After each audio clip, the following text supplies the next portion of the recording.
Mrs. Hermione Crispin was not, by habit or inclination, a woman who opened doors at unconventional hours. She believed very firmly that nothing good, and most things thoroughly distasteful, occurred after the 10 o'clock news.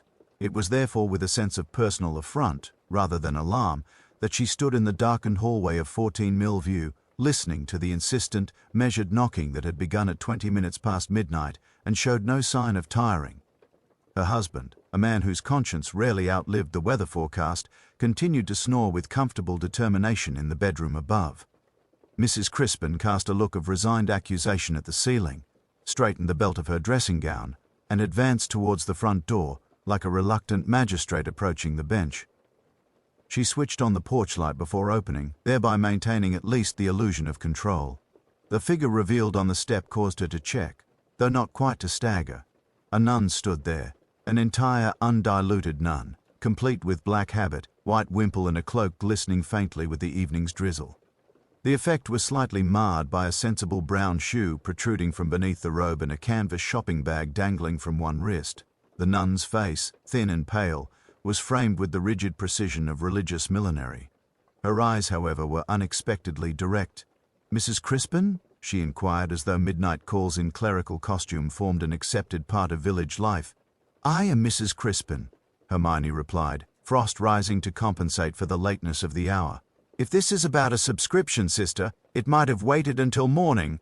The nun appeared to consider this, as one might weigh a theological proposition already decided elsewhere. "It is not a subscription," she said. Her voice, though quiet, possessed the flat authority of experience that had long ceased to expect contradiction. "I require sanctuary." The word did not at first present itself to Mrs. Crispin in its medieval sense.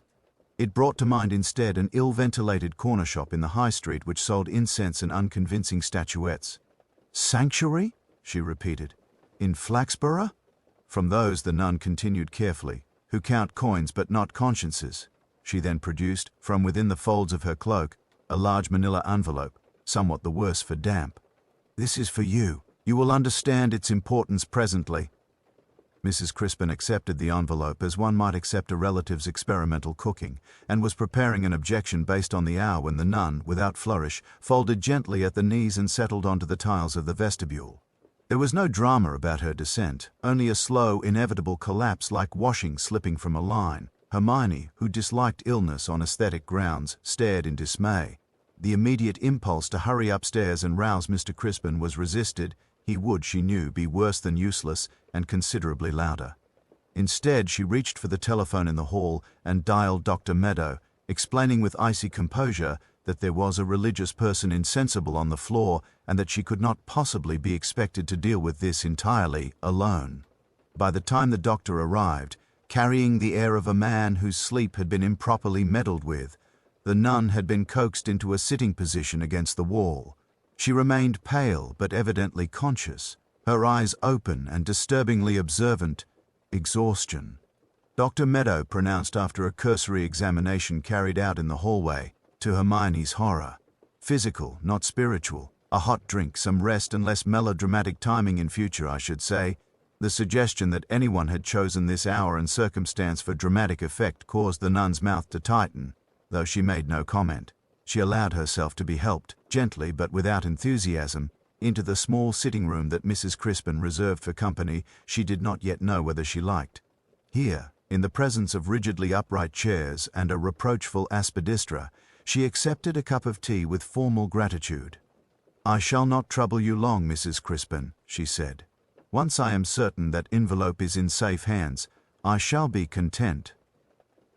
Hermione considered the envelope, placed between the sugar bowl and the fruit dish as if entered for a competition.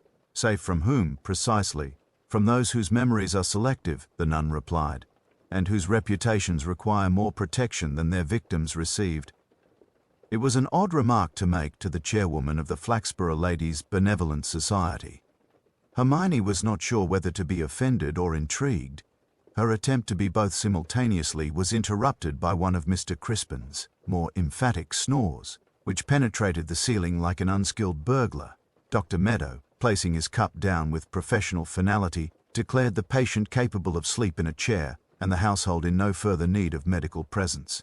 He recommended that Hermione telephone for the police in case this turns out to have some tedious social complication, and departed with the weary gait of a man who had seen a great many collapses, both physical and moral, and seldom found them very interesting. Left alone with the nun, Hermione experienced an unfamiliar sensation usually described in popular journalism as unease. The woman, despite her apparent frailty, possessed an air of quiet intention that did not sit well with the wallpaper.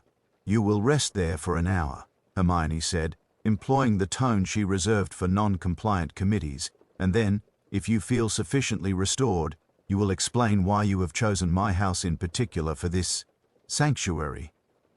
The nun inclined her head slightly, as if granting permission for Hermione's own hospitality. Inspector Purbright arrived at 1:30, a time of night that the police regarded as their own but which middle-class householders considered a personal insult. He brought with him Sergeant Love, whose notebook already bore the resigned expression of one anticipating more writing than action. The inspector was shown into the sitting room, where he discovered not a scene of chaotic distress, but one of formal discomfort. The nun asleep in the armchair, Hermione perched on the sofa like a hostess at a funeral, and the envelope observing everything from the table. Purbright's greeting was courteous, if narrowly awake. "I understand, Mrs. Crispin, that you have acquired a visitor of unusual sort. If by unusual you mean inconvenient, Inspector, then yes," she replied. "I do hope this falls within your jurisdiction, and not, say, the bishop's. I should hate to have disturbed the wrong authority at this hour." "The bishop," Purbright assured her, "is not generally on night duty." Sister Agnes, for such, she eventually allowed, was her name, woke almost at once and regarded the newcomers with calm appraisal. She answered Purbright's questions with a reluctance that suggested not ignorance but selection. She stated that she had come to Flaxborough intentionally, that she had walked from the station, and that she had chosen Mrs. Crispin's house for reasons which will become clear when you read what I have left. "What you have left," said Purbright, "is presently resting between a pear and a sugar bowl." He glanced mildly at the envelope. "Would you object if I examined it?" "It is addressed to Mrs. Hermione Crispin," the nun replied. "What she does with it is her affair. My conscience requires only that it reach her." There was, in this scrupulous distinction, something that interested the inspector more than outright secrecy would have done. At Purbright's suggestion, and after Hermione had extracted from Dr. Meadow a reluctant assurance by telephone that the patient might safely be left, Sister Agnes was conveyed to the small private ward at the hospital that dealt with cases too awkward to be placed among the general illnesses. She went with quiet dignity, pausing only to thank her hostess. "You have been most kind, Mrs. Crispin," she said. "I regret the disturbance to your rest, but I do not regret its necessity." Hermione, who prided herself on politeness, even when uncertain of its usefulness, replied that Christian duty left one no choice. The nun's answering smile indicated that she was perfectly aware how many choices remained, even to Christians. When the house was once more hers, Hermione closed the front door firmly and turned to find Inspector Purbright regarding the envelope, as if it were a guest whose introduction had been inadequate. They adjourned again to the sitting room, which, having already hosted one crisis, seemed prepared to tolerate another. Hermione slit the envelope with a paper knife usually reserved for committee correspondence and drew out a single-folded document. There were no covering notes, no explanations, no melodramatic additions, only a sheet of paper grown fragile at the creases. She spread it carefully upon the table, and Purbright leaned closer. "It appears," he observed, "to be a receipt." "Not just a receipt," Hermione corrected. "Peering, a subscription record. Sanctuary Fund contributions, 19. She gave the year with a little involuntary exclamation quickly suppressed. "Why, that must be 15 years ago." The paper bore several signatures, written in varying degrees of self-importance. One, in a brisk, decisive hand, belonged unmistakably to Hermione Crispin. There were other names: Wainwright, Pollock, Jessup, Pettigrew. Each in its way carried a small weight of local consequence. The sum recorded beneath them was modest, but the title, Sanctuary Fund, possessed an unnerving aptness in the circumstances. At the foot of the receipt, in a different ink and an unfamiliar hand, someone had added a brief note: "Accounts balanced. Conscience is outstanding." Purbright read this with a mild expression that concealed, rather than lacked, curiosity. "Does this," he inquired, "recall anything to you, Mrs. Crispin?" Hermione hesitated for a fraction longer than strict innocence required. "Nothing of consequence," she said. "A forgotten charity, I imagine. We supported so many. One cannot be expected to remember every little fund." Purbright allowed the statement to stand, though not unexamined. He replaced the document in its envelope and handed it back to her with a politeness bordering on detachment. "If anything further should come to mind, you will let me know." "Of course," Hermione replied. "I have always cooperated fully with the authorities." When at last the door had closed on the inspector and the house had resumed its usual silence, she remained in the sitting room, the envelope resting on her lap like an unwelcome pet.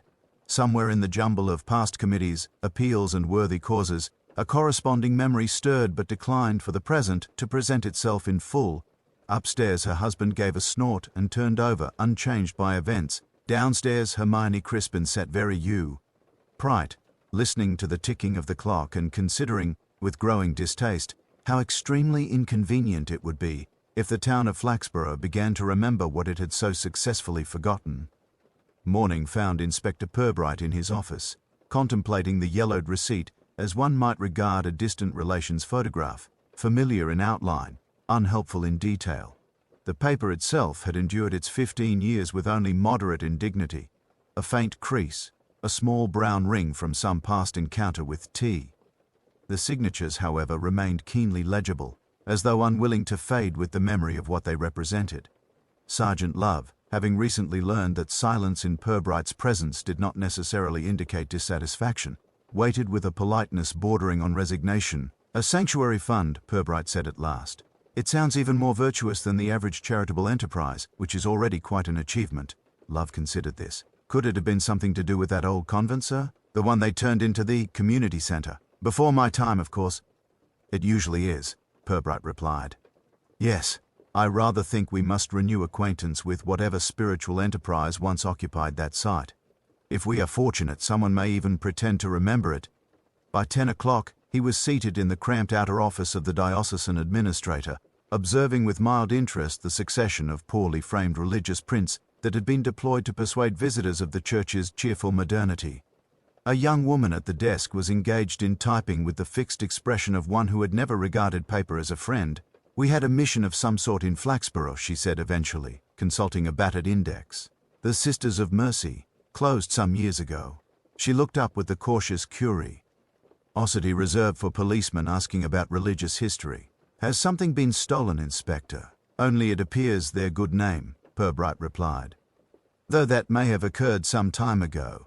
She passed him on to Canon Ridley, the diocesan secretary, a mild man whose air of clerical fatigue suggested long experience with parish quarrels and insufficient acquaintance with fresh air. He indicated a chair with a gesture that was almost apologetic. "The Sisters of Mercy," he repeated when Purbright had explained his interest. "Ah, yes. Flaxborough. That was regrettable. In what sense?" Purbright inquired. Canon Ridley polished his spectacles with slow care, as though buying time on installments. The circumstances of their departure were not ideal. There were concerns raised at the time, financial chiefly, allegations. No formal inquiry was pursued. It was considered more pastoral, to draw matters quietly to a close. "A kindness to whom?" Purbright asked. The canon looked briefly startled, then permitted himself a ghost of a smile. "You will appreciate, Inspector, that the Church is often obliged to consider the feelings of all parties, particularly those of generous donors, of whom Flaxborough enjoys a distinguished selection," Purbright said. "Do you recall any names associated with these concerns?" "Only that the complaints originated locally," Ridley replied, "from a group describing itself as a Friends of the Mission Committee. They were very insistent that something be done. I never saw any evidence of wrongdoing myself, but—" He spread his hands in a gesture which conceded the Church's long practice of accepting the confident judgments of persons with committee experience. Leaving the diocesan offices with little more than an enriched sense of institutional vagueness, Purbright drove back to Flaxborough and turned his attention to the only visible remnant of the sisters' presence, the building now dignified as the Flaxborough Community Centre. The centre had been an experiment in modern municipal virtue. Its exterior, scrubbed of ecclesiastical ornament, now bore a functional sign and 2 notice boards, both thickly crusted with appeals to take up badminton, line dancing, or religion in its more sociable forms. Miss Hartwell, the centre's secretary, possessed the kind of orderly thinness that comes from a lifetime of dealing with forms that never quite matched their envelopes. She greeted Purbright with the respectful suspicion reserved for those likely to ask for documents. "I hope there have been no complaints about noise, Inspector," she said. We did have a church group here last week with guitars, but I shut the windows as soon as they began. No, no, Purbright assured her. I come not as acoustic police. I am interested in the building's previous occupants, when it was still a convent. Miss Hartwell's expression rearranged itself into something that approximated history. Oh, that, she said, all long before my time. I've only been here 11 years. There was, I understand, some sort of fund, Purbright continued. Sanctuary, specifically. Sanctuary fund, Miss Hartwell repeated, frowning politely. We do have some old boxes of papers in the boiler room, but I was told they were all to do with repairs and so forth. Nothing troublesome. Troublesome, Purbright echoed gently. She colored faintly. You know how it is, Inspector. Old files, people get worried about misunderstandings. Minutes can be misread. The danger of people reading them at all, Purbright suggested, with the air of one performing an act of heroism at some risk to reputation. Miss Hartwell led him along a corridor that still smelt faintly of incense under its overlay of disinfectant. The boiler room, when unlocked, revealed several cardboard boxes stacked in a corner. I was told these would be thrown out, she said, but no one ever quite reached them. Purbright lifted a lid. The topmost bundle contained neatly bound account books, their labels written in a firm, rather precise hand. Sisters of Mercy, General Expenditure, one read. Another, Sanctuary Fund Receipts. He opened this last with the unhurried reverence of a reader beginning an old novel. The entries traced 15 months of contributions in ink that had not blurred with time. Names, dates, amounts.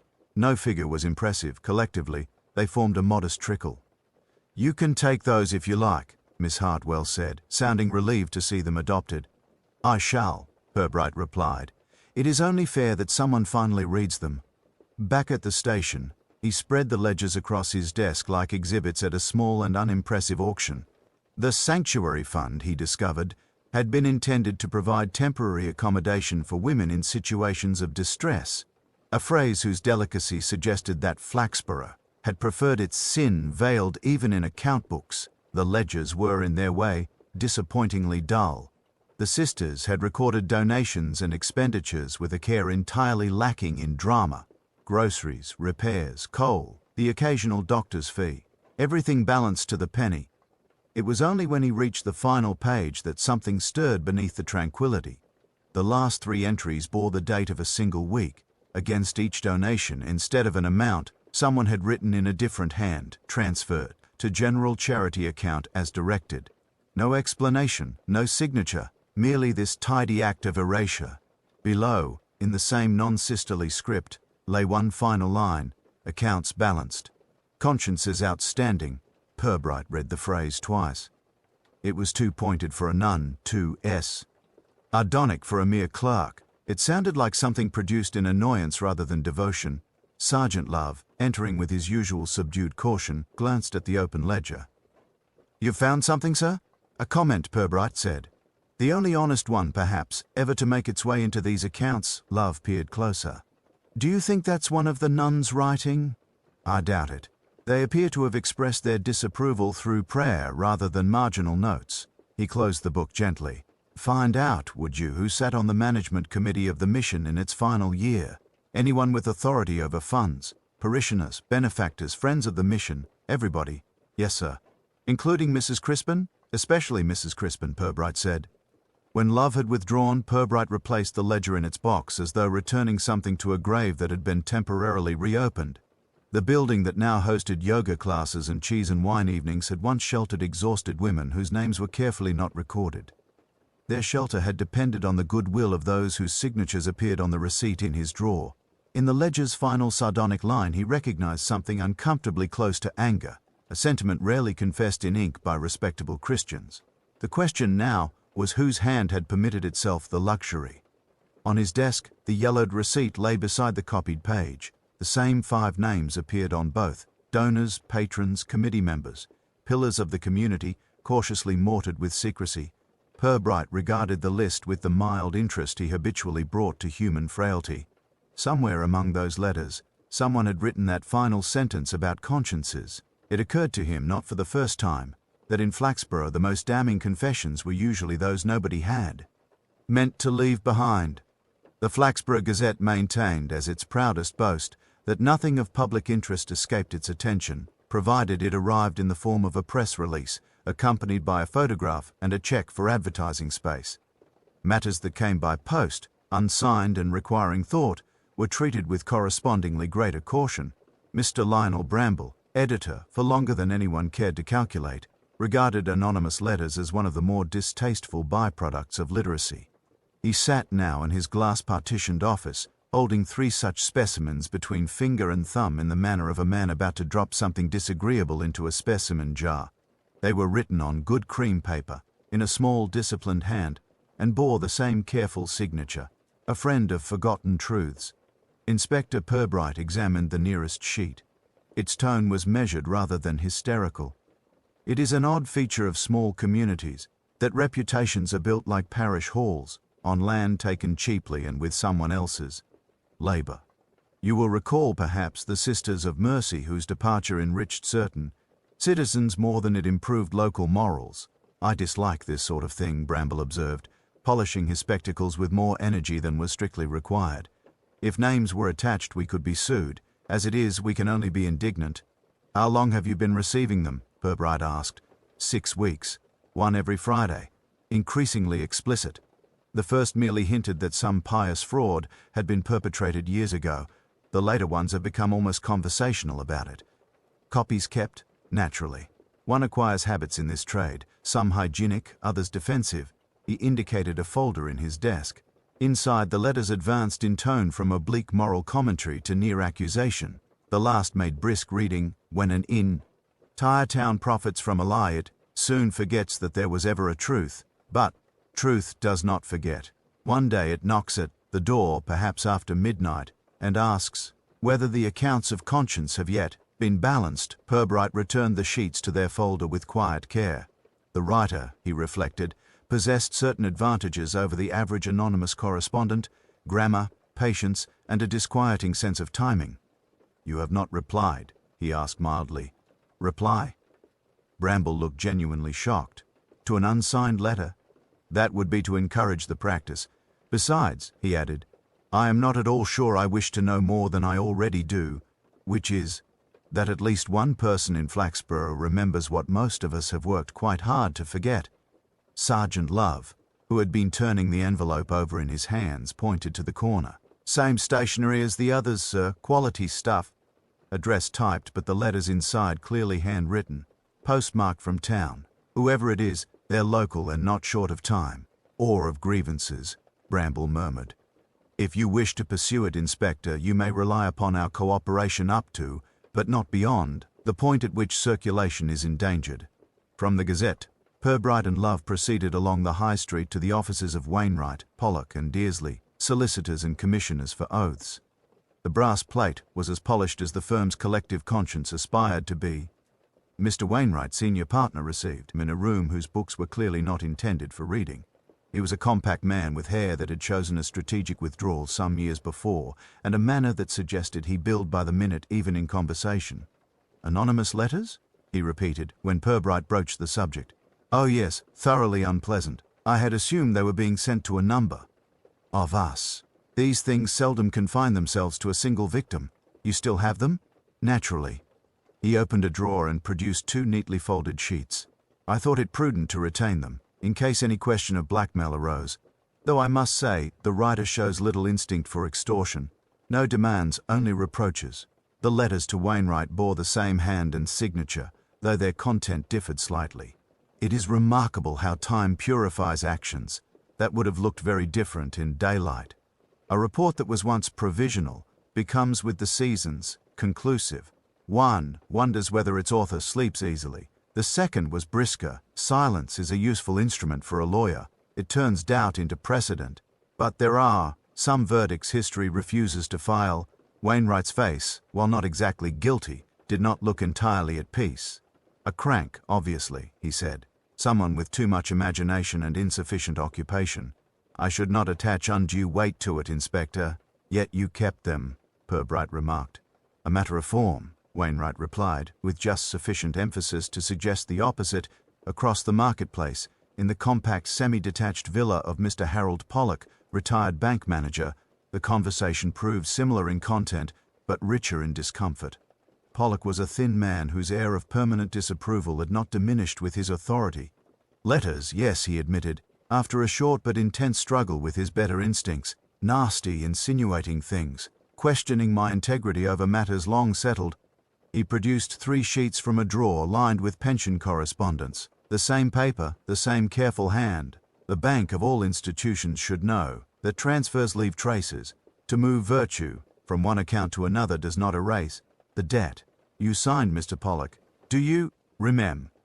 But what you signed away, another, retirement must be a difficult condition for a man of figures. So many former totals, so few new entries. One wonders whether old calculations ever reappear in dreams. Pollock folded the letter with unnecessary vigor.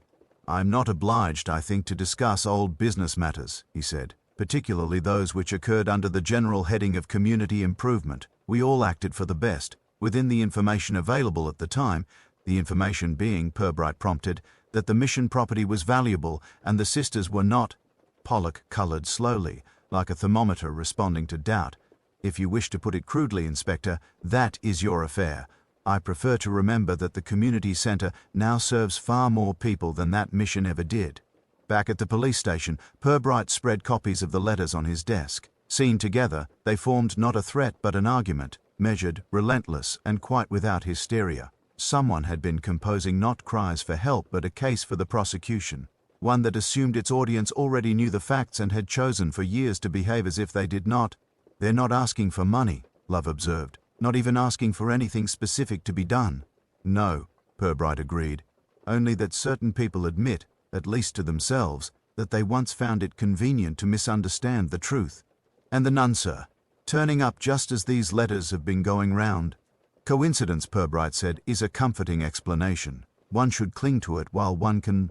He picked up the last of Bramble's letters again.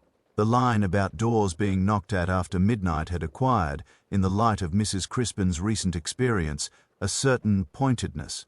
The writer of these letters, he reflected, knew 2 things with uncomfortable accuracy.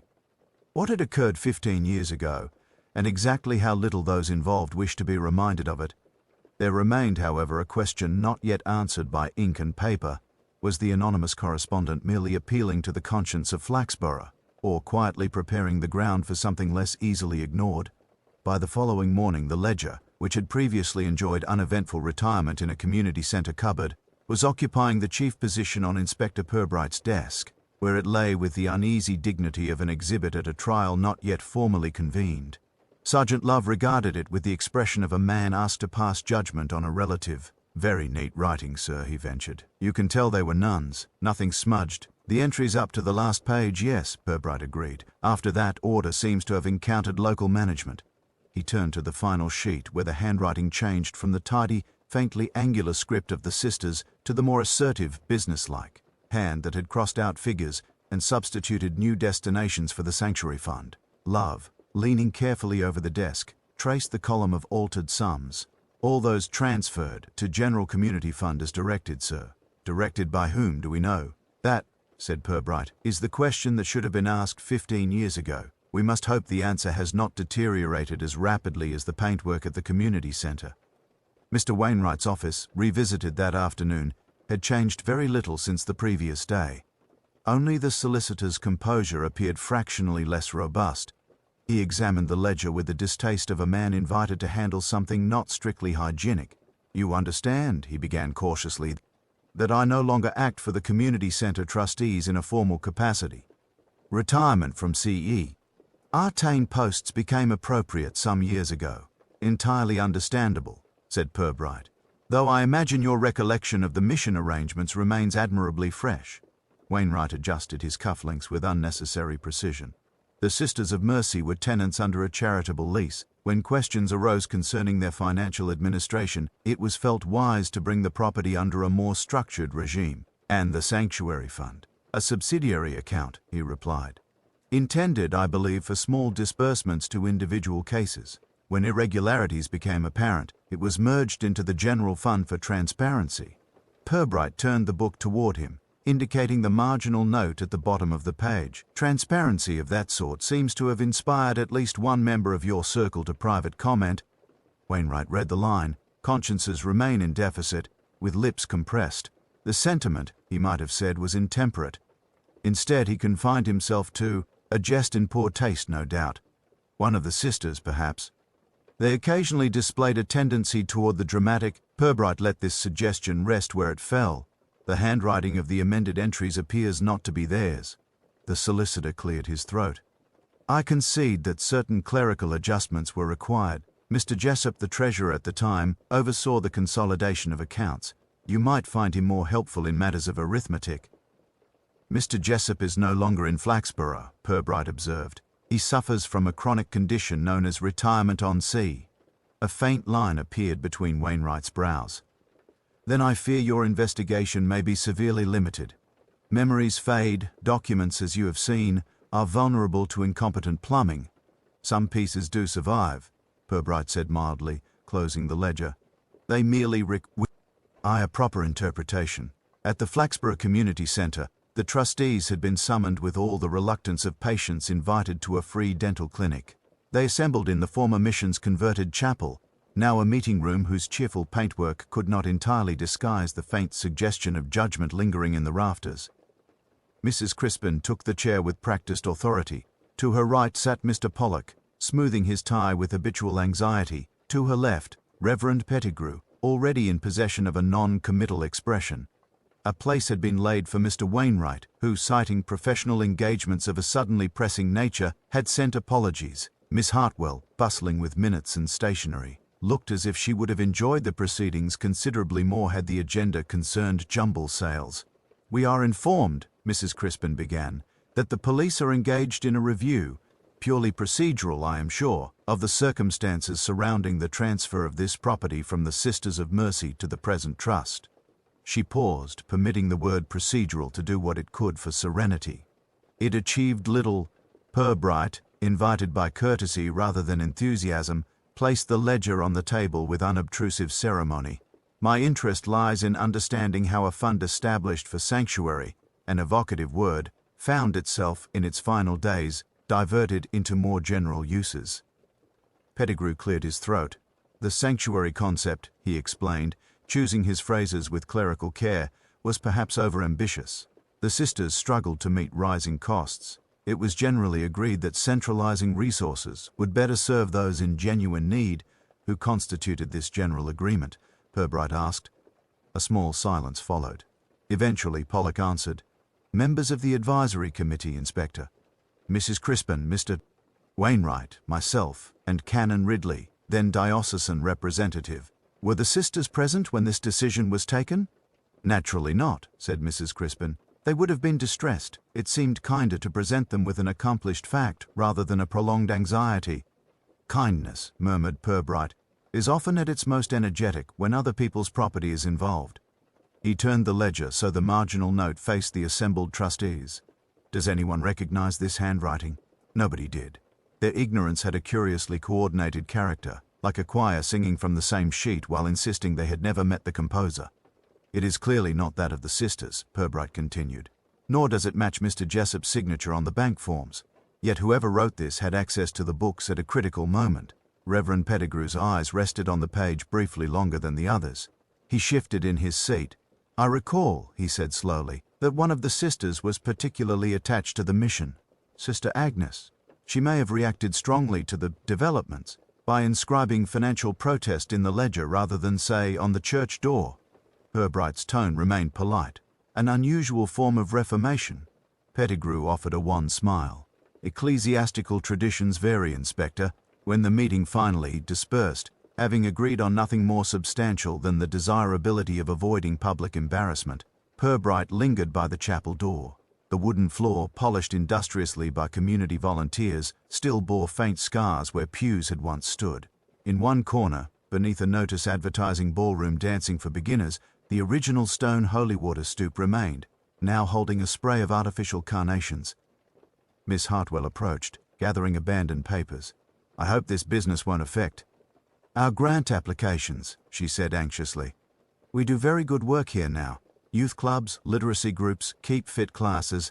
I'm sure the building has rarely been so vigorously employed, Purbright replied. Tell me, Miss Hartwell, When you discovered those boxes of old records after the flood, who decided which should be kept and which destroyed? She hesitated, stacking folders with great care. Mr. Wainwright and Mrs. Crispin, mostly. They said anything financial from the sisters' time was either duplicated elsewhere or no longer relevant.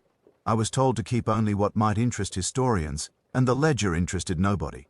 It was with the things to be thrown away. I suppose I saved it by mistake. The binding looked rather handsome. I thought it might do for a display one day. Purbright regarded the young woman thoughtfully. Her mistake, if such it was, had ensured that at least one inconvenient document had outlived the intentions of those who found it awkward. As he left the building, he paused at the gate, looking back at the former mission house now resounding with the distant thump of an exercise class. The windows on the upper floor reflected only pale afternoon sky, giving no sign that anyone watched from within. Yet for the first time, Purbright found himself wondering, not who had wronged the Sisters of Mercy, but which of those respectable individuals who had done so might, 15 years later, have quietly changed sides. Sergeant Love approached the matter of Mr. Albert Jessup with the cautious respect of a man disturbing a retired conscience. The former treasurer of the Sanctuary Fund had long ago escaped to Eastbourne, where, according to records, he existed in modest but respectable obscurity among other people's pensions and his own regrets. Love, who had never been to Eastbourne and imagined the town entirely in shades of beige, a proac, held the telephone as one might approach delicate surgery. The first call produced only the crackling resistance of a coastal line and a firm housekeeper who regarded the police with professional suspicion. The second, after suitable explanation and an invocation of Inspector Purbright's name, induced Jessup himself to the receiver. His voice possessed the thin, reedy quality of a man who had spent 15 years avoiding both drafts and direct questions. "Sanctuary Fund?" he repeated slowly, as though unearthing the phrase from archaeological depths. "My word, I had rather assumed that particular ghost had accepted retirement." Love, following Purbright's prior instruction, remained formal but unhurried. "We are reviewing certain historical matters connected with the Sisters of Mercy mission, sir. Your name appears on several documents of some importance." "Yes," Jessup said at length. "I imagine it does." It was agreed, with an air of mutual misgiving, that Inspector Purbright would speak to Mr. Jessup later that afternoon. When the appointed hour arrived, the Eastbourne line connected with a sigh that suggested geographical as well as temporal distance. "Inspector Purbright." The voice sounded older by at least a decade than it had that morning. "I am not surprised, you know. I have been expecting this, in a manner of speaking, for several weeks." "Since the anonymous letters began arriving?" Purbright suggested mildly. Jessup's brief silence answered more eloquently than assent. "They mentioned my name, then? I cannot say I feel unreasonably singled out. I was, after all, the treasurer. Treasurers are always left holding whatever remains of honor when everyone else has taken what they want. I believe, Mr. Jessup, that you may have been left holding something rather different," Purbright replied. "The ledger suggests the sisters' accounts were entirely in order." "They were," Jessup said quietly. "Immaculate. I have rarely encountered such careful stewardship. The superior was meticulous beyond anything one might reasonably expect from a salaried accountant, let alone a woman whose remuneration apparently consisted of prayer and cabbage soup, and yet you recommended that the diocese review the accounts for irregularities." "On paper, yes," Jessup agreed. "Under some pressure, Inspector. Considerable pressure, if we are to be accurate," he described in a voice that seemed to grow smaller with each recollection, the sequence of meetings convened 15 years earlier in what had been described to him as the best interests of the community. There had been a supper at Mrs. Crispin's house, quiche, he remembered, with unfortunate clarity, and an air of practiced concern. They had already decided, you see, he said. The sisters' mission was a poor investment, valuable site, underused building, unprofitable activity. Charity has always been considered admirable in Flaxborough, provided it generates a respectable return, preferably in property. According to Jessup, his initial examination of the accounts had produced no ammunition for those eager to remove the sisters. He had reported this inconvenient fact to a small gathering including Mrs. Crispin, Mr. Wainwright, Mr. Pollock, and the then rural dean. There was a pause, he recalled, of the sort one encounters when a well-rehearsed performance meets an unexpected line. Then Mr. Wainwright inquired whether the accounts might be interpreted differently by someone less, as he put it, naive in ecclesiastical bookkeeping. "Naive," Purbright repeated, meaning insufficiently imaginative to discover irregularities where none existed, Jessup confirmed. Mrs. Crispin, to her credit, did not pretend. She said quite plainly that the mission must go, that maintaining it represented indefensible extravagance in the current economic climate. If the accounts could be made to demonstrate this necessity, so much the better. And you agreed? I very nearly did not, Jessup said. I actually drafted a memorandum to that effect. But there were implications. One does not remain long in a small town's financial circles by disappointing its more established worthies. When people of standing begin sentences with "for the good of the community," treasurers do well to listen. Under what he termed considerable moral suasion, Jessup produced a revised report. Its language became less precise, its conclusions more cautious. He introduced phrases like areas of concern and potential vulnerability, which the others then expanded into gross mismanagement and urgent necessity. The transformation, he admitted, had occurred with disturbing ease. I did not write their final version, he said. I merely signed what was placed before me by Mr. Wainwright, with the rural dean's quiet approval. I told myself, as people do, that the church would investigate properly before acting. That, you will have observed, did not occur. The sisters simply left. They were encouraged to regard relocation as the most Christian response, Jessup murmured. Opposition would have been framed as ungratefulness. They had no money for legal representation, no appetite for public scandal, and an apparently touching faith in divine accounting. When did you realize the full nature of what you had participated in? Purbright asked. Oh, almost immediately, Jessup said. The conscience, Inspector, is inconveniently prompt when one has spent a career balancing other people's books. I attended the last service in the mission chapel. Sister Agnes remained after the others had gone. She did not speak to me, but she looked at me in a way I have never entirely forgotten. Accusingly? Not at all. That was the troubling part. She seemed profoundly disappointed, as if she had expected nothing better from the world, but had hoped against experience that I might behave unexpectedly. That, I think, is a harder thing to live with than honest anger. In the pause that followed, the faint sound of the sea could be heard over the line, as if Eastbourne, having listened politely to confession, now offered discreet absolution in the form of background noise. You received anonymous letters recently? Purbright inquired. 3, Jessup admitted. They were less anonymous than polite. I recognized the handwriting at once. Sister Agnes has always written like someone engraving commandments on stone. You are certain? I saw it often in the old days, Jessup said. On thank-you notes for trivial donations, on labels in the mission pantry, on the small cards she left with baskets for the poor. The same precise, patient script now addresses my cowardice with rather more accuracy than I might have chosen. Do you believe she intends public exposure of events? Purbright asked. If she had sought revenge, Inspector, I suspect she would have chosen a less literary method, Jessup replied. No, I think she wants acknowledgement. An admission, however carefully phrased, that what was done in the name of prudence was, in fact, opportunism. Whether Flaxborough still possesses the moral vocabulary to make such an admission is another matter. After the call ended, Purbright sat for some minutes contemplating the neat stack of papers on his desk, the ledger pages, the letters, the receipt with its cluster of familiar signatures. The lines between past and present had grown increasingly faint. Reputations which had seemed immovable now displayed hairline cracks visible to anyone with sufficient patience to examine them closely. Love, returning with tea that had spent too long in conversation with its leaves, found the inspector studying the receipt once more. Jessup confirms our suspicions, sir? He asked. He confirms rather more than I expected, Purbright replied.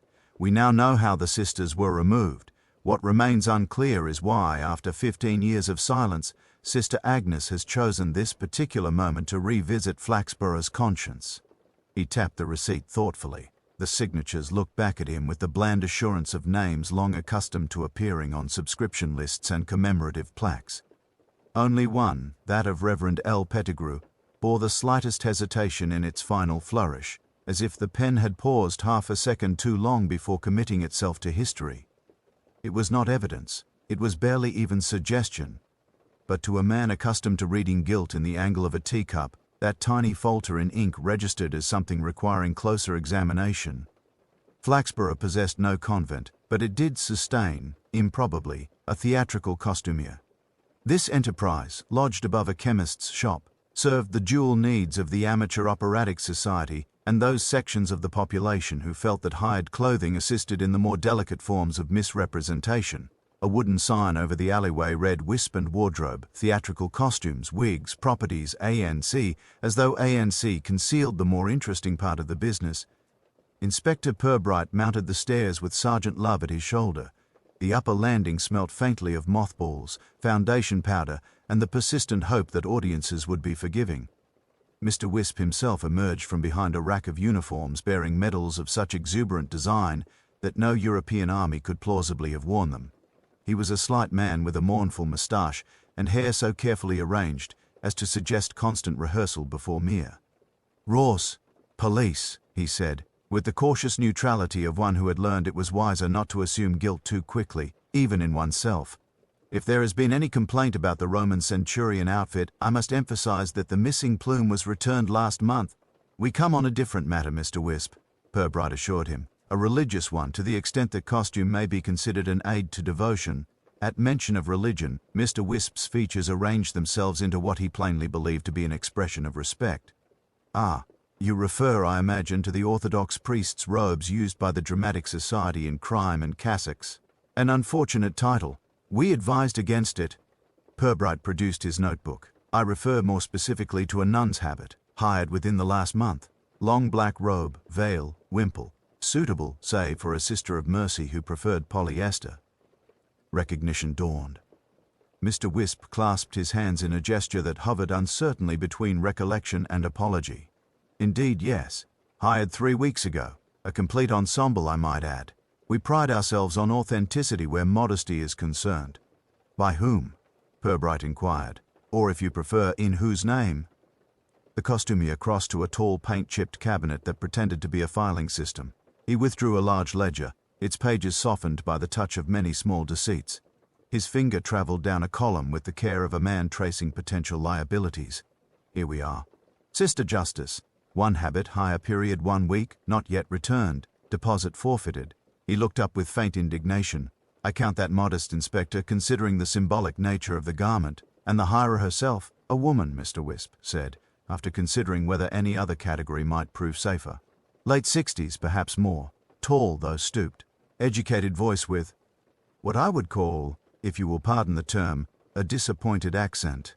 She spoke as though the world had not lived up to its early promise. Alone? Entirely. No one accompanies a nun to hire her own habit, Inspector. It would spoil the effect. She paid in cash, notes folded very neatly. One receives impressions in my line of work. I should say governess once, or schoolmistress, or perhaps something more institutional." The description corresponded with Miss Mortlake's account of Sister Agnes and with Nurse Davenant's observations at the hospital. The same tall thinness, the same articulate disapproval tempered by training. "Did she say what performance required such equipment?" Purbright asked mildly. "She said," replied Mr. Wisp, allowing himself a faint shiver of appreciation, "that some roles must be played in the original costume if they are to achieve full effect. I understood her to be rehearsing a private production." As they turned to leave, Purbright paused near the door. "One other detail, Mr. Wisp. Was she at all amused by the transaction?" "Amused?" He considered. "No. Intent. That is the word.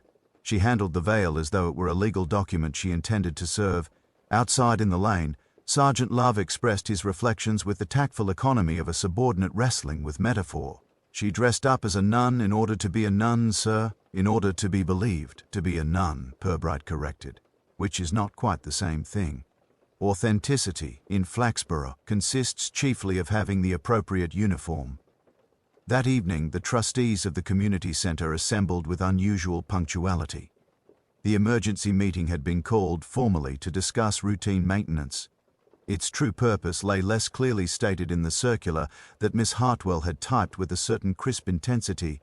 The committee room, formerly the mission chapel, had been relieved of its altar, but not of its capacity to inspire unease. Mrs. Crispin presided at the head of the table with an air of injured stewardship, like a duchess obliged to entertain the tax authorities in her drawing-room. "Since we are all here," she began, folding her hands with an excess of composure, "perhaps we might address these letters. It has been suggested that ignoring them constitutes evasion." Not suggested, corrected Mr. Pollock unexpectedly. Stated. By Miss Hartwell. Quite firmly. The secretary, seated at the far end with her notebook ready, did not blush. Her complexion was of the determined kind that refused such cooperation. She merely looked attentive. Anonymous correspondence is a lamentable modern habit, observed Wainwright. It allows malicious speculation without the inconvenience of accountability. Reverend Pettigrew shifted in his plastic chair, which protested more loudly than he did. It also, in certain instances, points to truths which should perhaps have been addressed when signatures were easier to obtain. A small, brittle silence followed this remark. Mrs. Crispin smiled without warmth. I trust, Vicar, that you are not proposing we open the entire history of the mission house to public examination. The church was content. The diocese was content. We have served the town efficiently for 15 years. Efficiency, Pollock murmured, is not always the same as justice. It was the nearest thing to rebellion ever to escape him in semi-public. Everyone present recognized this and contrived not to notice. Purbright, sitting slightly apart as an invited observer rather than participant, watched the careful deployment of words across the table as a chess player might consider a match already lost. Reputations were being arranged for minimum damage. You have read the letters, Inspector? Wainwright asked finally. With interest, Purbright replied. They show an unusual grasp of detail and a commendable understanding of committee procedure. One might almost suppose the author to have been present at your original deliberations. Wainwright's fingers straightened the agenda with unnecessary force. Whoever she may be. She? Mrs. Crispin's head turned sharply. You assume correctly, madam, Purbright said quietly. The author is almost certainly a woman. The hand is feminine. The content suggests close familiarity with both your accounts and your habits of meeting, and, of course, there is her handwriting in the sister's ledger. Pettigrew swallowed. You are suggesting, Inspector, that our anonymous critic is someone long acquainted with the value of accurate records, Purbright finished. Someone to whom your assertion of financial irregularity must have come as an interesting novelty. The vicar stared at the tabletop. Pollock inspected his fingernails with feverish attention. Wainwright's mouth tightened into a line commonly associated with costly professional advice. Only Mrs. Crispin maintained her expression, though her pearls had begun a faint agitation against her collarbone. And if this person should choose, she said eventually, to ventilate her accusations beyond private letters? Then, Purbright replied, those who made decisions 15 years ago will have the opportunity at last to explain them in public. The word public moved quietly around the table, leaving traces of discomfort in its wake. Each committee member considered for a moment the difference between being wrong in private and being wrong in newsprint. When the meeting at last adjourned, after producing a resolution to monitor the situation with appropriate discretion, Purbright lingered in the empty room. The former chapel had acquired notice boards and stackable chairs, but some faint echo of its earlier purpose persisted. Above the dado rail, faint in the dim light, he noticed a discolored square on the wall where something had once hung, a crucifix perhaps or framed text. The patch of clean plaster stood out like an erased name. He looked at it for a moment, then at the earnest resolutions lying on the table. It occurred to him that Flaxborough specialized in this particular art, removing objects and leaving their outlines, trusting that most observers would not care to imagine what had been taken down. The question, he reflected as he switched off the light, was whether Sister Agnes had returned merely to repaint the wall, or to insist that something be rehung upon it. The emergency meeting of the Flaxborough Community Centre Trust was convened with as much reluctance as the term emergency would permit. It took place in the former Mission Chapel, now rebadged as the Richardson Room in honor of a late Count Siller, whose chief contribution to local life had been a habit of attending every public function that offered sandwiches. The room still retained faint memories of incense and whispered prayer beneath its modern varnish of flip charts and stackable chairs. This residual sanctity rendered the proceedings faintly indecorous, like holding a shareholders' meeting in a confessional. Mrs. Hermione Crispin sat at the head of the table, arranged rather than seated.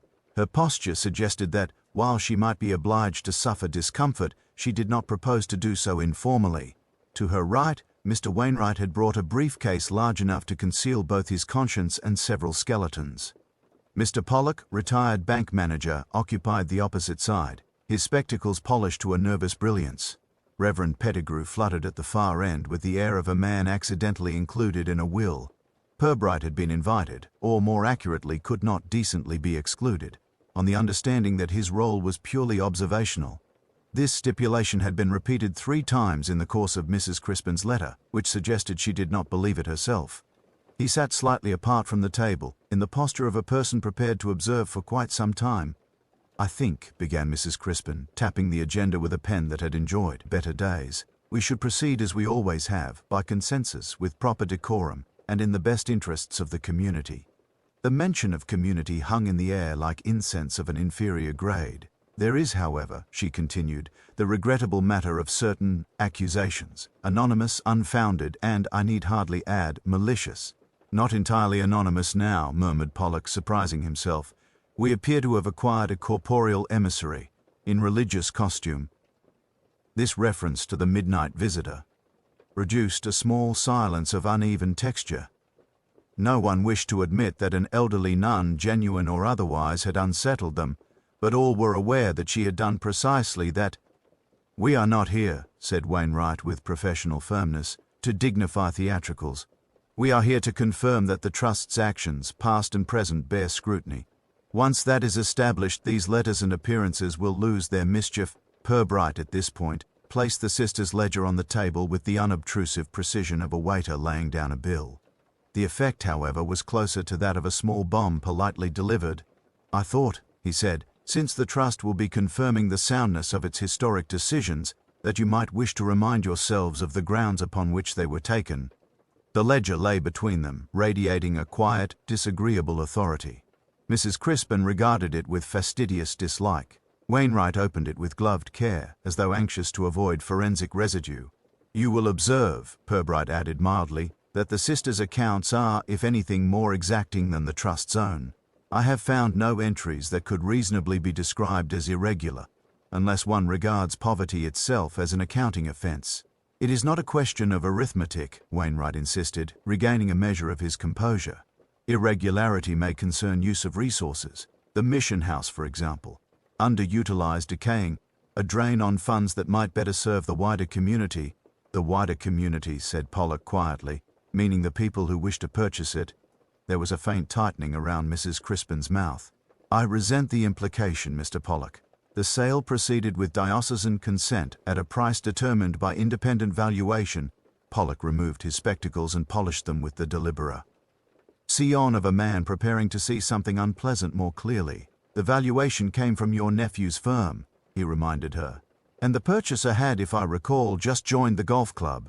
Pettigrew, who had hitherto maintained the moral invisibility of fluttering clergy, cleared his throat.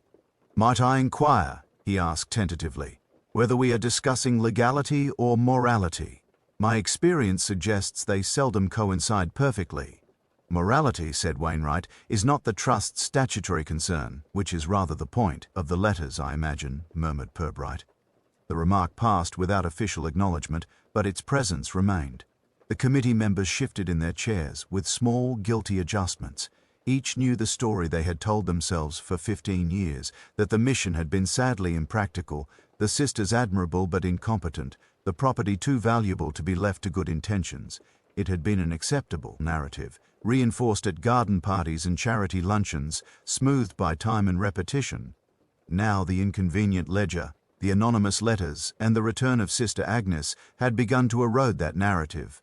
Respectability, they discovered, became fragile when presented with documentation. "We must consider public perception," Mrs. Crispin declared, recovering ground on more familiar terrain. "These allegations, however unfounded, may produce unfortunate misunderstanding. We cannot allow the centre's good work to be undermined." "That," said Pollock unexpectedly, "depends upon whether we wish our good work to rest on a false premise." The room took a small collective breath. Pollock had always been dependable in committees, discreet, supportive, reliably silent at awkward moments. His deviation into candor produced more alarm than any number of anonymous letters. "I knew," he continued, his voice acquiring G's steadiness as if surprised to find itself still speaking, that the accounts were sound. "Jessup told me before he left. He said he'd been persuaded to reconsider, but that the numbers themselves hadn't changed. We all knew, really. We called it regrettable, necessity, and moved on." You might have spoken at the time, said Wainwright sharply. I might, Pollock agreed. I did not. That is, I think, the substance of the matter. Pettigrew's hands fluttered once more, then came to unexpected rest. The Church, he said, has erred in this. I have erred. We accepted the Trust's judgment because it came with proper signatures on proper paper. We preferred not to look too closely in case we found something that required courage. Courage, said Mrs. Crispin with cool precision, is not part of our constitution. Perhaps it should be proposed, murmured Purbright, though I grant it might prove difficult to second. The discussion that followed possessed the weary texture of reluctant compromise. No one proposed surrendering their positions entirely. Such self-abnegation lay beyond Flaxborough's practical ethics. Yet the combination of Pollock's half-confession, Pettigrew's reluctant admission, and the ledger's implacable arithmetic made simple denial untenable. Eventually it was agreed, after much careful phrasing and several drafts produced by Wainwright, that the Trust would issue a statement. It would acknowledge that the Sisters of Mercy had been removed on the basis of incomplete information and insufficient consultation, and that subsequent examination of the accounts suggests no impropriety on their part. Regret would be expressed, blame delicately diffused, and the community center's ongoing work praised with fulsome discretion. Names, said Wainwright firmly, need not be mentioned. We speak of collective errors of judgment. That is the advantage of It is. Responsibility, like jam at a parish tea, can be spread until no one has an excessive portion, and the statement, added Mrs. Crispin, must emphasize our desire to heal old wounds rather than reopen them. Quite, Purbright agreed, although it is, I suspect, the reopening that interests Sister Agnes. When the meeting finally dissolved, members departed with the slow, abstracted movements of people leaving a dentist's surgery, relieved at immediate survival but haunted by future appointments. Pollock walked home by a longer route than necessary, acquiring, with each careful step, further recollections he had previously mislaid.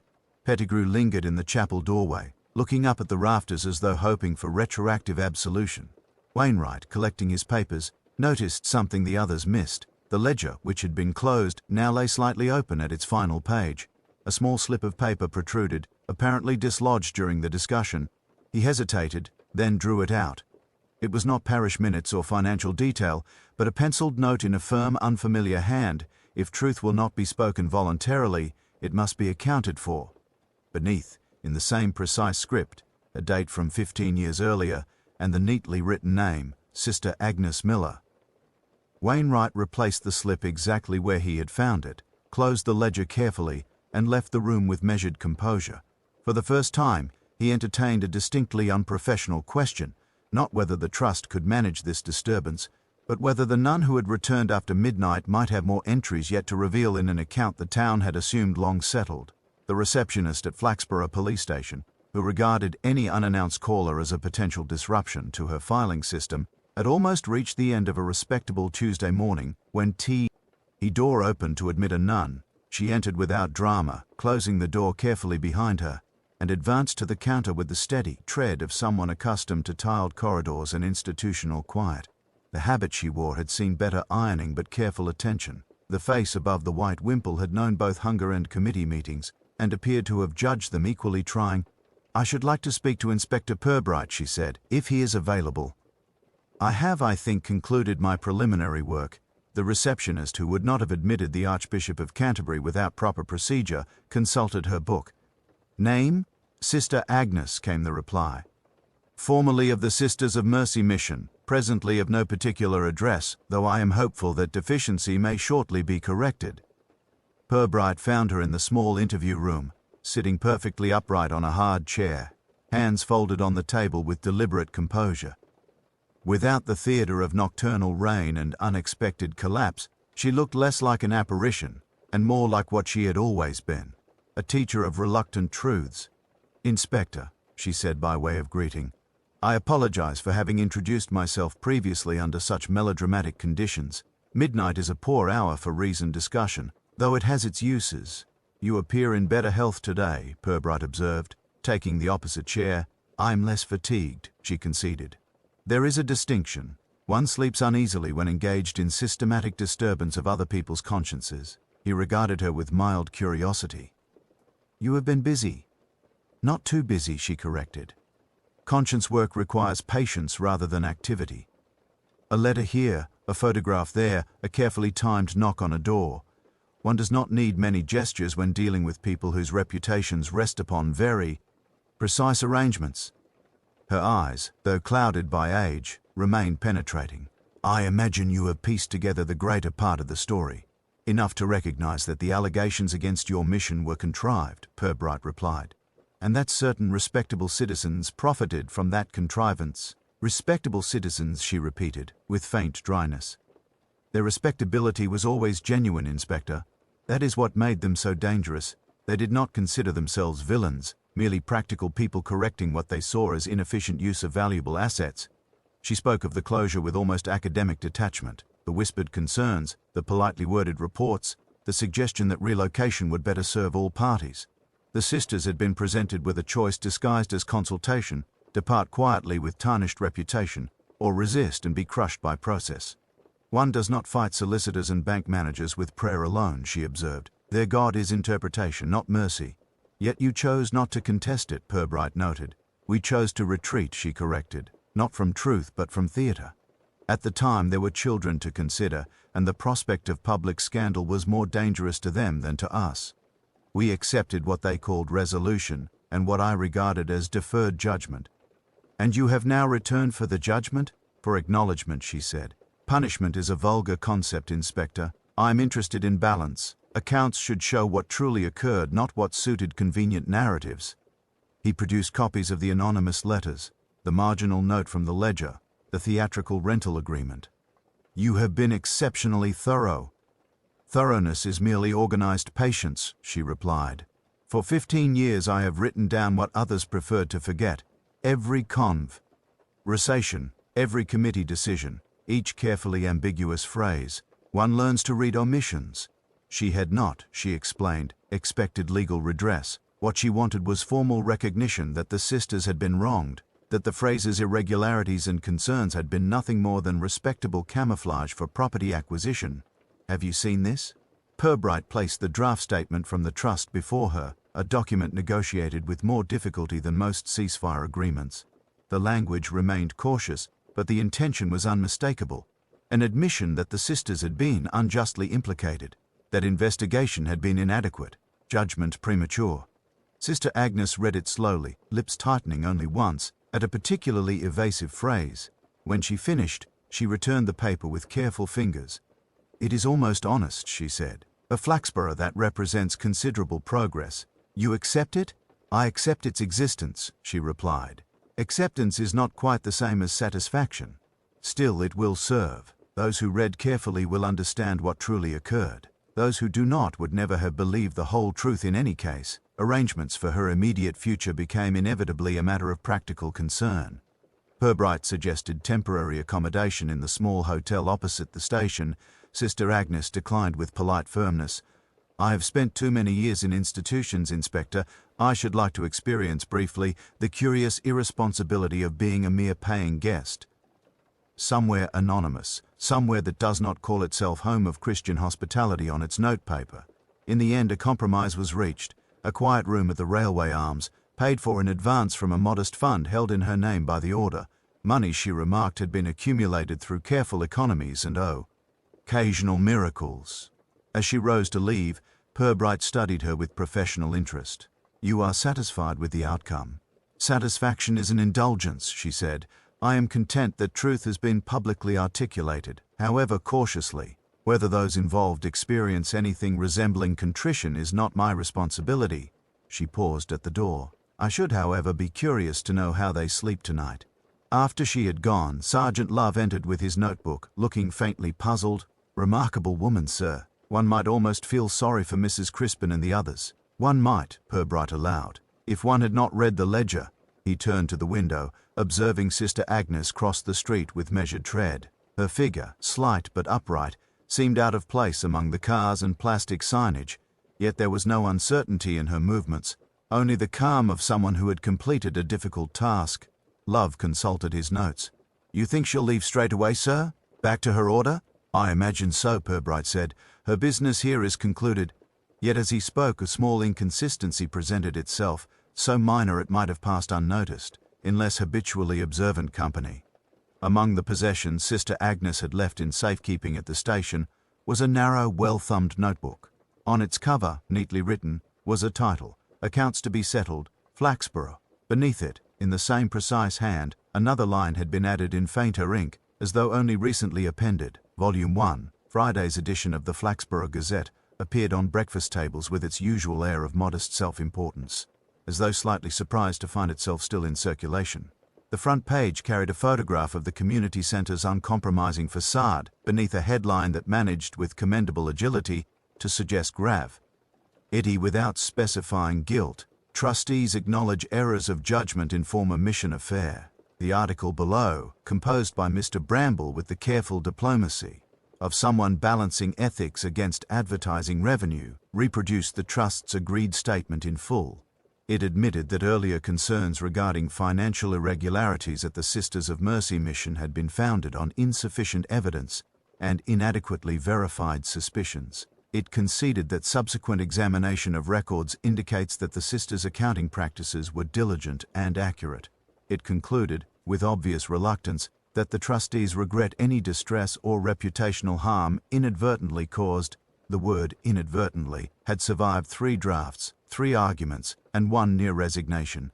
It sat in the final text like a smirking bystander at the breakfast table in her detached house on Wisteria Avenue. Mrs. Hermione Crispin read the piece twice, lips compressing a fraction more with each repetition. Beside her plate lay a letter of resignation addressed to the Trust, drafted in a hand rather less firm than that which had once signed the original Sanctuary Fund receipt. "It is an unfortunate business," observed Mr. Crispin, whose chief contribution to local governance had always been punctual attendance at dinners after meetings had concluded. "Still, if one must be publicly regretful, it is as well to do so in a respectable newspaper." Hermione answered very little. She was conducting the uncomfortable exercise of matching each vague phrase in the statement to concrete decisions she remembered all too clearly. It occurred to her, not pleasantly, that ambiguity protected the guilty more efficiently than innocence ever required. Across town, in a smaller house where respectability had always run on narrower margins, Mr. Pollock read the article with a different sort of care. His wife, having skimmed the first paragraph, remarked that it was all rather sad, and asked whether more toast remained. Pollock, who had slept only intermittently since the committee meeting, traced each sentence of the printed confession with a finger that shook slightly. "It could have said more," he murmured. "It says more than I should have wished," his wife replied. "People will talk. People have always talked," he said. "They simply did not previously know what they were talking about." At the rectory, Reverend Pettigrew laid the newspaper flat on his desk, as though confronted with an unexpectedly candid parish register.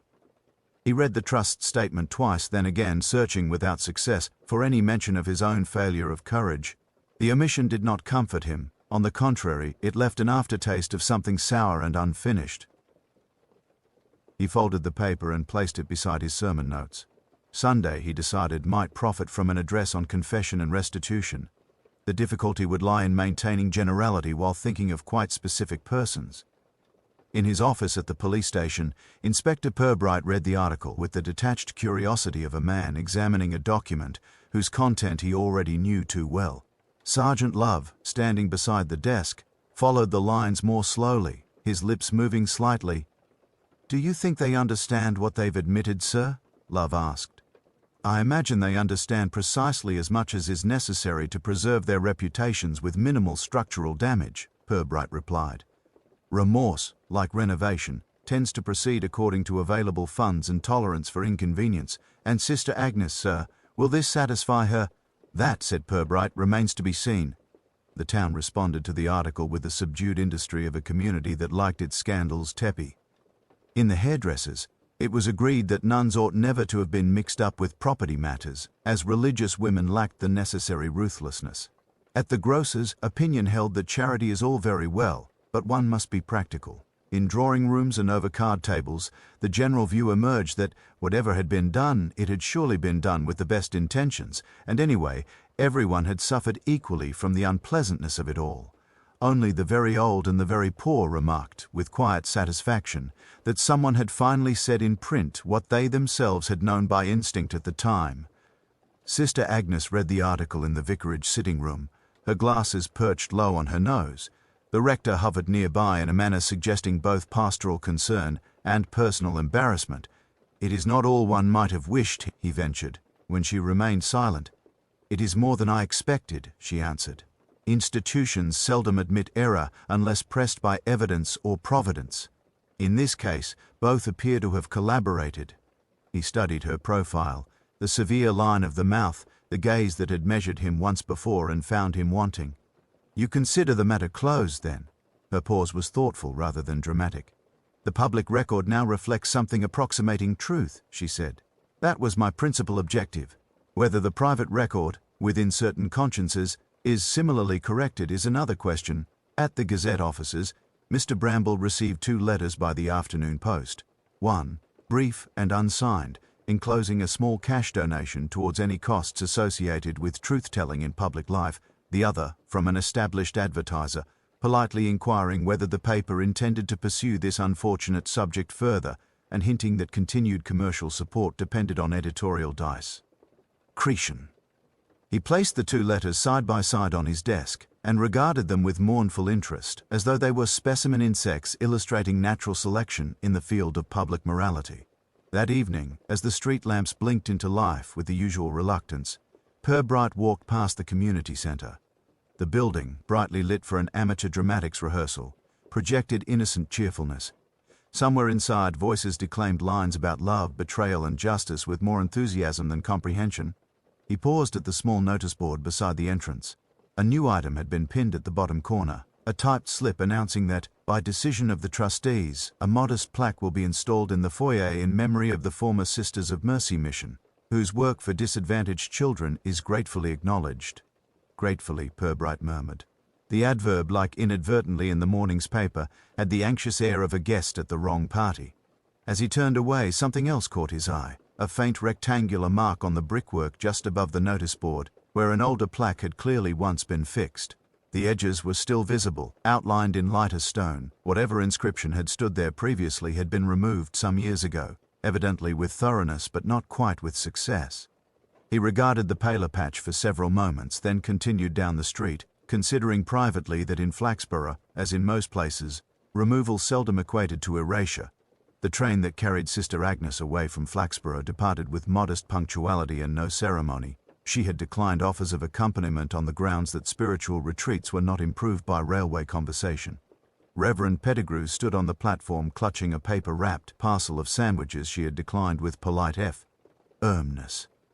Inspector Purbright, who had come more from professional curiosity than sentiment, watched the slight figure take her seat with the contained composure of someone leaving a completed examination. "If she finds the Almighty as accommodating as she found the diocesan authorities," Purbright remarked, "as the train began to move, she may yet consider her journey worthwhile." Pettigrew managed a thin smile. "I can only hope, Inspector, that our next accounting proves less imaginative than our last." The train curved out of sight, carrying with it the one person in Flaxborough who appeared entirely untroubled by how the town chose to remember events. Flaxborough, deprived of its midnight nun, showed every sign of returning to its habitual rhythms with almost indecent haste. The Gazette quickly demoted the mission affair to the status of last week's interest, overtaken by a dispute over parking near the market and a controversy concerning the floral arrangements in St. Edmund's respectable drawing rooms. Having briefly entertained moral reflection like an awkward visitor, resumed safer topics such as property values, bridge scores, and the regrettable decline in standards among younger shop assistants. At the community centre, the newly installed brass plaque acquired a thin patina of legitimacy. Visitors paused to read it, nodded gravely as if acknowledging a relative whose existence they had always vaguely suspected, and proceeded to Pilates classes or horticultural committee meetings. Miss Hartwell, who had polished the plaque herself with proprietary care, spoke of putting the record straight, though she remained vague about which record and whose straightness were involved. The trust, now under a less resplendent but more methodical chairman, a retired school inspector named Fenwick, proceeded with an efficiency that suggested moral improvement could, in practice, be largely administrative. Minutes were taken with religious accuracy, audited accounts circulated before meetings rather than afterwards, and motions concerning financial matters required seconding by someone not already in possession of the relevant checkbook. The atmosphere lacked the former glossy assurance but compensated with a quiet thoroughness that made scandal both unlikely and, perhaps more significantly, uninteresting. Mrs. Crispin, in official retirement and unofficial retreat, restricted her public engagements to carefully chosen church events where her presence could be interpreted as piety rather than penance. The phrase "for health reasons," initially deployed in her resignation statement, had swollen to accommodate a variety of unspecified complaints. She had not seen fit to consult Dr. Meadow about any of them, preferring the more flexible diagnoses available through self-examination and strategic sighing. On a raw Thursday afternoon, Inspector Purbright found her in her conservatory, surrounded by geraniums whose relentless vigor seemed faintly impertinent in such company. She received him with the faintly injured dignity of someone who has been misunderstood by history and is prepared under sufferance to be misunderstood by the police as well. "I assume," she began, once the formal preliminaries of tea had been dispatched, "that your official interest in this unfortunate episode is now concluded." For the most part, Purbright agreed mildly. Flaxborough is unlikely to see further nocturnal visitations in religious habit, though conscience, of course, keeps less regular hours. She ignored this. "What has been done, publicly, has been done," she said. "One cannot be perpetually revisiting the past. Communities must look forward if they are to function." "Indeed," Purbright said, "though it is sometimes useful to recall that looking forward and looking away are not precisely the same activity." Her eye flickered, the nearest she would come to visible irritation. "I acted in good faith with the information presented to me at the time, Inspector." It was a sentence she had polished until it shone with use. Possibly, he allowed, but good faith, like other valuable commodities, occasionally benefits from independent verification before circulation. There was a small, tight silence. Between them on the low table lay the yellowed receipt that had begun their acquaintance. Sanctuary Fund contributions. 5 signatures, one of them hers in a hand that had been fractionally steadier. "I keep it," she said abruptly, following his glance, "as a reminder of your charitable work." Her lips thinned, "of the dangers inherent in attempting to do anything for the public good." When he left, Purbright reflected that Mrs. Crispin remained a woman more offended by discovery than by deed. Flaxborough, he decided, would find her quite unchanged, except in one small respect. She no longer trusted paper as wholeheartedly as she once had. At the police station, Sergeant Love was finishing a report concerning a dispute over garden boundaries, a subject he approached with the seriousness he reserved for homicide. He looked up as Purbright entered. "Quiet, sir," he observed. "No sign of further anonymous correspondence, religious or otherwise." "It is in the nature of such things," Purbright replied, hanging his coat with habitual precision, "to cease just when people have reluctantly begun to deserve them." He sat for a time at his desk, idly turning the manila envelope that still contained his notes on the mission affair. The file would, he supposed, eventually join others in the cabinet reserved for matters technically closed yet never entirely finished. His eye fell on a slip of paper protruding from one of the folders. Miss Mortlake's second statement, hastily taken when she had appeared at the station 2 days after Sister Agnes's departure. She had arrived breathless but determined, insisting there was one more small thing the inspector ought to know. Her recollection concerned a brief conversation on the platform as the train had stood waiting. Sister Agnes, looking out from the window, had remarked with dry composure that it was interesting how quickly they polished that new plaque, then added, almost as an afterthought, that the community centre would serve them very well, at least until the next set of accounts required adjustment to prevailing conscience. "She said it very calm, sir," Miss Mortlake had insisted, "like a person who's balanced one book but got another in the drawer." Purbright, rereading the note now, felt the faintest stir of unease, a purely professional sensation, as slight and precise as a draft under a closed door. Sister Agnes had left Flaxborough outwardly content, her ledger of wrongs apparently closed. Yet her final remark, recorded in Miss Mortlake's uncompromising hand, suggested that in some quiet place beyond Flaxborough's tidy streets, an elderly woman still regarded human behavior as an unfinished set of figures. He replaced the paper, closed the folder and filed it with unhurried care. Outside, the town settled back into its accustomed respectability, its architecture unchanged, its conscience newly polished perhaps, but with old marks faintly visible beneath the shine. Whether Flaxborough's restored order represented genuine amendment or merely more careful bookkeeping remained. For the moment, an open entry in a ledger only Sister Agnes seemed entirely qualified to audit.